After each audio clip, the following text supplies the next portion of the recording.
So fun fact you guys might not know about me is that I am a hardcore Swiftie, aka Taylor Swift fan.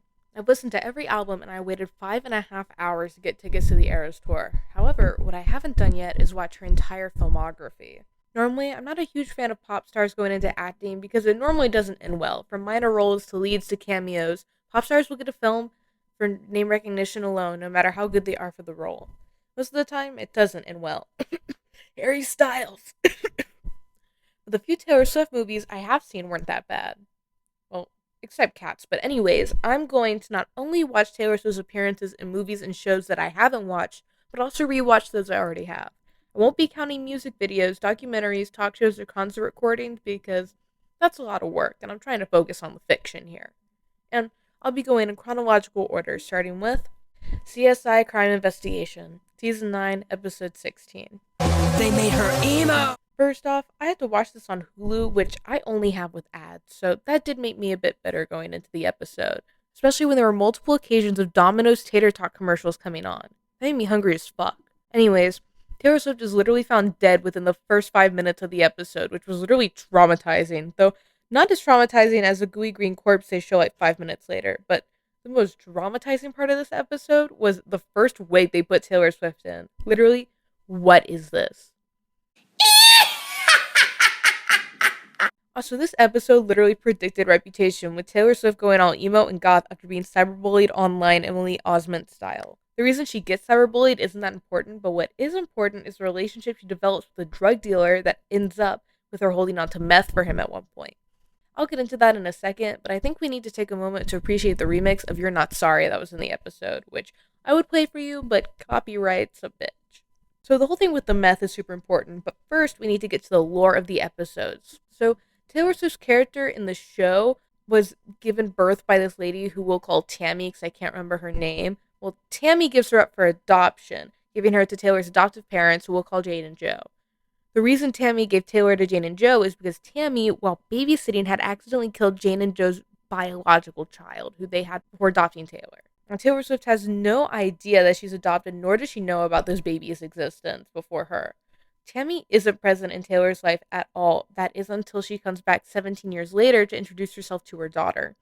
Jane isn't letting this happen, though, so Jane takes the meth that Taylor Swift was holding for her boyfriend, I told you that would come up again, and spikes Tammy's drink with it so Tammy overdoses.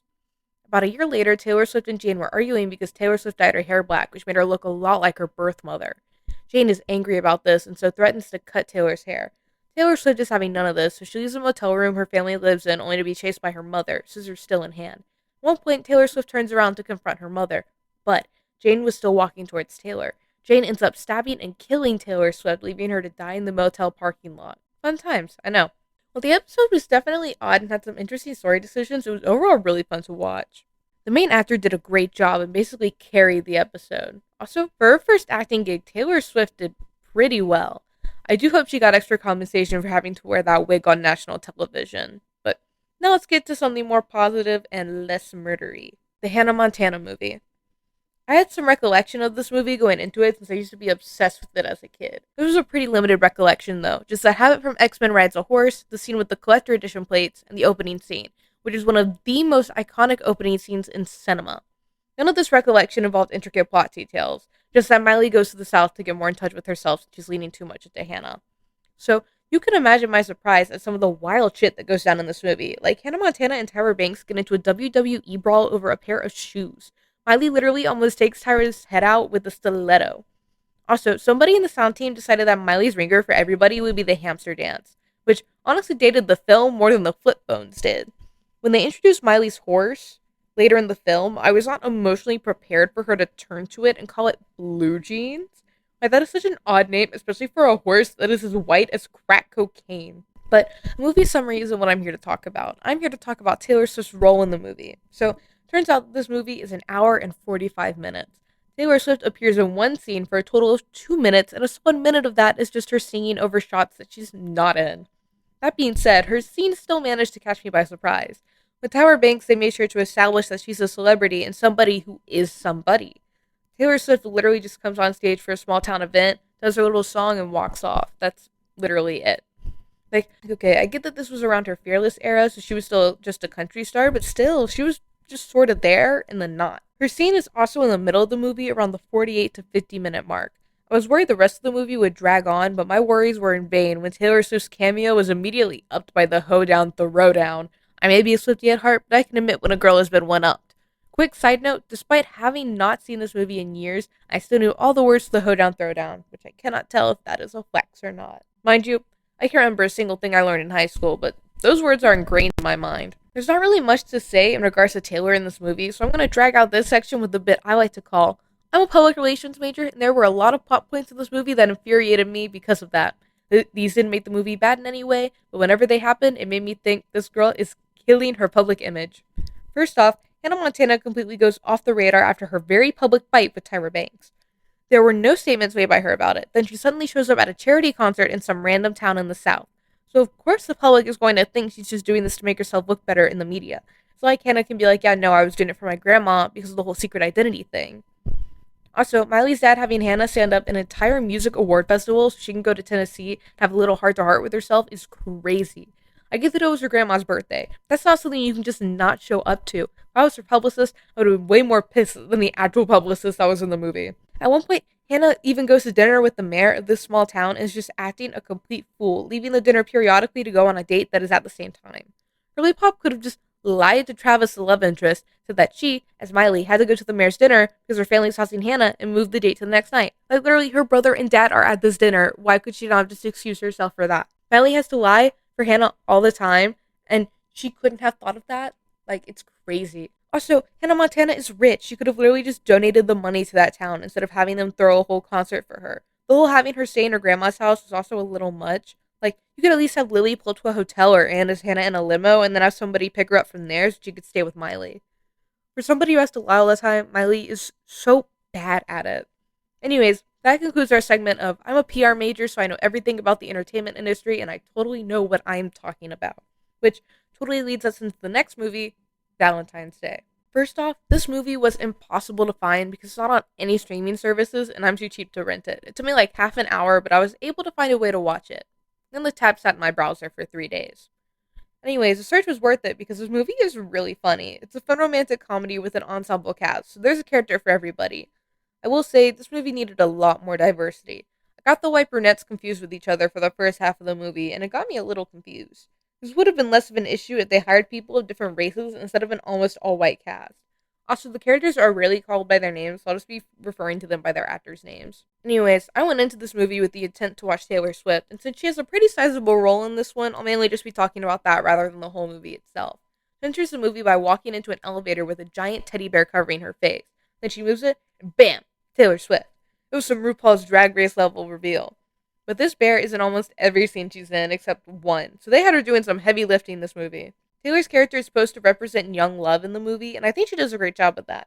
Her character is wholesome and adorable, and overall made me feel like I missed out on a high school romance, which definitely will not be coming up in my next therapy session. Anyways, this role was written solely for Taylor Swift. The director wanted to give her a small part in this movie. This isn't really obvious until the scene with her and her boyfriend Taylor Lautner, where she gives him a jersey with her lucky number ironed on it. The number is 13, which is Taylor's lucky number in real life.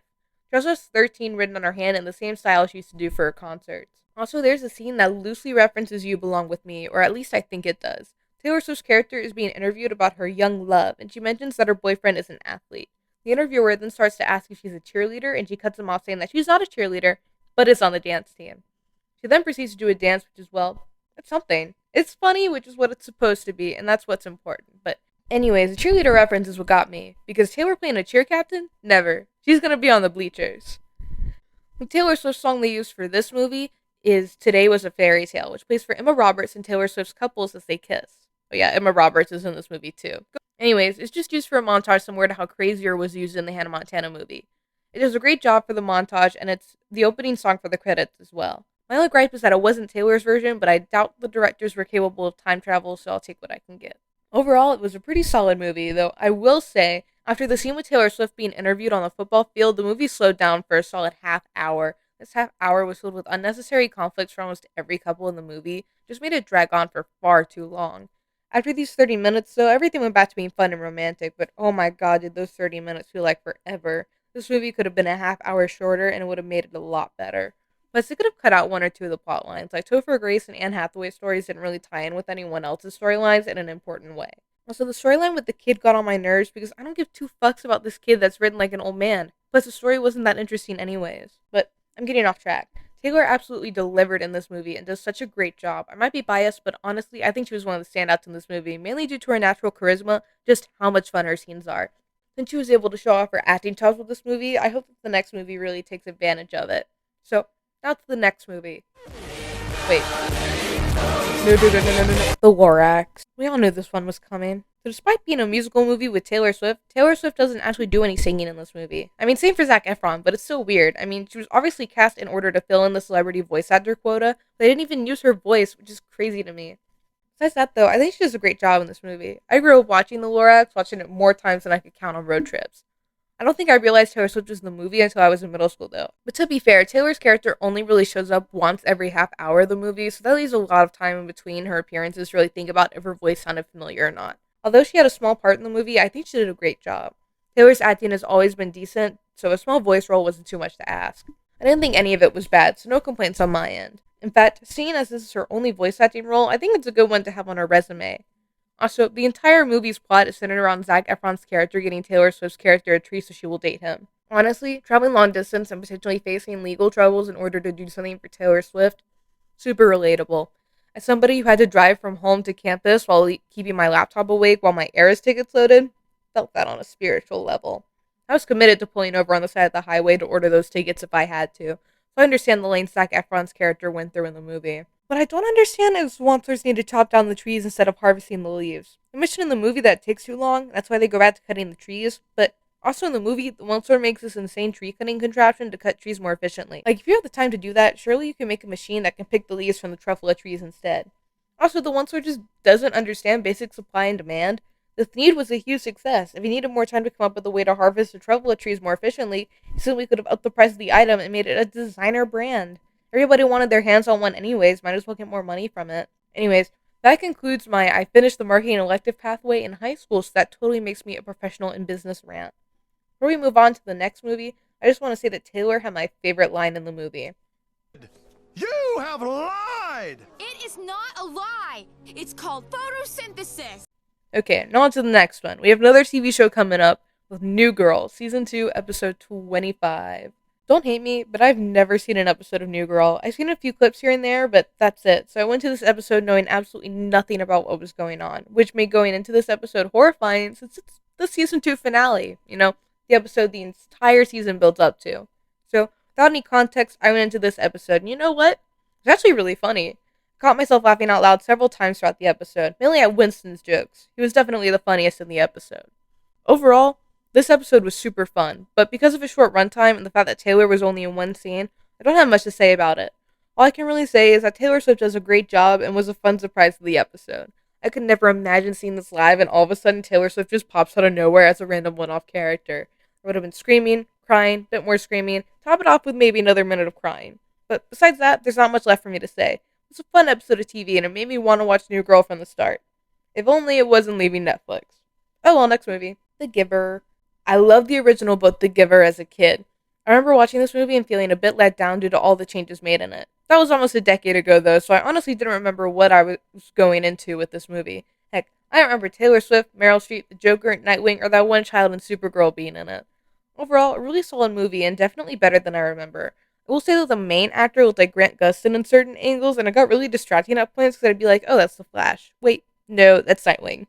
Also, the climax of the movie kind of came out of nowhere. Like, of course there was the introduction of harsh memories and feelings, but then out of nowhere it's like, oh yeah, our society has normalized baby murder and your baby brother is getting murdered tonight. But we're mainly here to talk about Taylor Swift. She doesn't have that much screen time, which I knew going into the movie. I thought I wouldn't really have much to say about her because of that, but I was so wrong. Taylor only had about 3 scenes, but she bodied every single one. So, for context, the main character Jonas is chosen to be the receiver of memories. The council is worried about whether or not Jonas can do the job since the last receiver couldn't handle it and quit. The previous receiver ended up quitting after receiving memories of loss, memories so harsh she couldn't fathom them. However, when she asked to resign, she ended up being killed, or as the elders put it, sent to elsewhere. The girl's name is revealed to be Rosemary, and we learn that she was the daughter of the Giver of Memories, the man training Jonas. Scenes of Rosemary are really good. The first scene we see her in is the scene at which she leaves the Giver's home for the last time. We don't see her face, but we hear her voice. You can really hear her anguish and anger due to experiencing the horrific feeling of loss for the first time.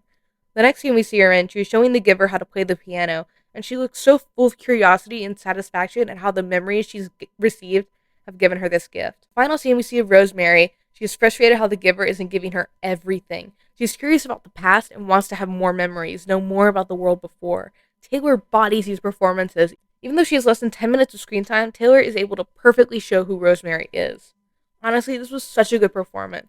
Taylor really didn't need to put in the effort that she did for this role, especially since she was barely on screen, but she did. I have mad respect for that. This one was probably my favorite performance of hers yet, which makes it so upsetting that the next movie she's in is Cats. I saw this movie in theaters with my mother. She asked me if I wanted to see this or Little Women. I decided to see Cats because surely it couldn't have been as bad as everybody said it was. Well, I was proven right. This movie is not good at all, but I still managed to enjoy every second. This movie was a hoot through and through. There's this one song with Ian McKellen that was the most boring song in the movie, but instead of letting myself zone out and be bored, however, I remembered that a lot of the promotion for this movie revolved around Taylor Swift.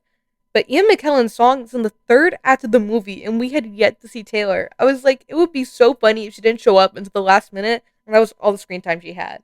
So Ian McKellen is singing this boring ass ballad while I'm tearing up, trying to hold back laughter at this possibility. Thankfully for us Swifties, but bad for the bit I had created. She has a bit more screen time than that. In fact, she has her own song, but I'm getting ahead of myself. Taylor enters riding down on a crescent moon, sprinkling catnip onto the other cats as she sings the second best song in the movie, Macavity. Obviously the first is Memory, but this one is solid. Taylor does a better job hyping up Macavity than his previous scenes in the movie. Honestly, if you cut his scenes and had this lead up to his first scene, I would have been completely fine with that. Her solo number is so fun. I'll be remiss to mention Macavity himself in this number, though. I don't know why, but he manages to be the most naked out of all of these naked cats. They gave Idris Elba the tightest skin suit possible and barely put any fur overlay on it. I'm sure a lot of people found it hot, but as a lesbian, I just found it uncanny. Anyways, Taylor appears in like one or two more scenes, but doesn't do anything besides that one. Like I said earlier, I think it's hilarious that the movie advertised her role so heavily when she's barely in the movie. Like when you go to Letterboxd to log the movie, there she is. The face of the trailers and even did the Late Show promotions. I get that she's a huge name, but honestly it was wild how she had more screen time in the promotional material than the entire movie. But now that that's over and I never have to watch it again, let's finish off with Amsterdam. Oh, this was a fun one. Going into this movie, I knew nothing about it except Margot Robbie was in it and Taylor Swift got run over with a car. Taylor Swift's character Liz shows up in the very beginning of the movie. It was honestly kind of a jump scare, like less than 20 minutes into the movie, and bam, there's Taylor. She does a phenomenal job in her role. This movie's a comedy, and she really shows off her comedic timing. I was impressed with how she was able to come off as sullen and reserved when she needed to. She could be extremely expressive. Seeing as Liz was in the start of the movie, I thought that meant she wouldn't get run over until about halfway through. Well, I was wrong. After the movie sets up almost all the other main characters, the two leads go to meet with Liz. Liz runs off, but they catch up to her. She starts to spout some information about her recently deceased father, information that got him killed. Well, somebody overhears her sharing this information, runs outside, pushes her into the street, and she immediately gets run over. Honestly, the absurdity of it was kind of funny. I mean, just watch. While Taylor's character is barely in the movie, her presence is always there, since her murder is constantly brought up throughout it. While she wasn't in it for long, she definitely made an impact, mainly with the car in the street, but an impact nonetheless. Overall, this movie was hilarious, and a great way to end my movie marathon. I'm so happy she did something after Cats, because if I had to leave off with that movie, I would have never done this video in the first place. But I finished the script for this video right after the Eras Tour movie was announced. What can I say? I have great timing. As somebody who went to the tour in person, I was actually there for the High Infidelity night, I'd recommend checking it out. But if you either already saw the Eras Tour or don't want to spend money at the movies, I'd recommend checking out any of these. Especially The Giver and the CSI episode. Those are my favorites. Just anything but Cats.